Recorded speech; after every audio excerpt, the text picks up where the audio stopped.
श्री जगन्नाथ संस्कृति नष्टकारी को कठोर दंडविधान दाबी में भद्रक जगन्नाथ संस्कृति सुरक्षा अभियान पक्षर जिलापाल कार्यालय सम्मुख में विक्षोभ प्रदर्शन पर विक्षोभकारी माने राज्यपाल उद्देश्य एक दाबीपत्र भद्रक जिलापाल प्रदान कर आगामी दिन में दोषी विरोध में कार्यानुष्ठान निया नगले आंदोलन करने को चेतावनी दी जगन्नाथ संस्कृति सुरक्षा अभियान कर्मी माने। भद्रक शेख अब्दुल फिदर रिपोर्ट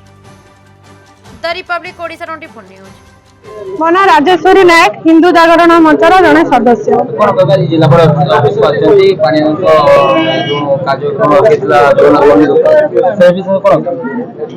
आम ये आपण मैंने जानी आज आम ये कहीं एकत्रित आपण मैंने फेसबुक रे देखिथे यूट्यूब रे भी देखिथे कहीं आम ये समस्त एकत्रित होइछु तेणुक आम जो पांडियान बाबू जो एमती कर आम पुरी जगन्नाथ धर्म को नष्ट करने तेणुक विरुद्ध आम ये एकत्रित आगु को आम यहाँ विरोध करने आसु कौन भाई एमती कराला सर करते आप जानी जड़े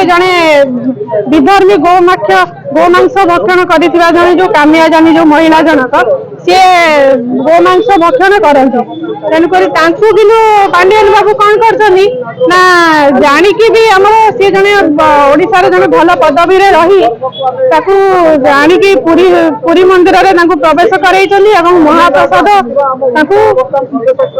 सेवन कर किंतु महाप्रसाद आम जो ओडिया लोक जगन्नाथ ना न आम दिने भी प्रसाद सेवन करूना कि सी एमती बहुत गुड़ा अपराध कम कर तार उत्तर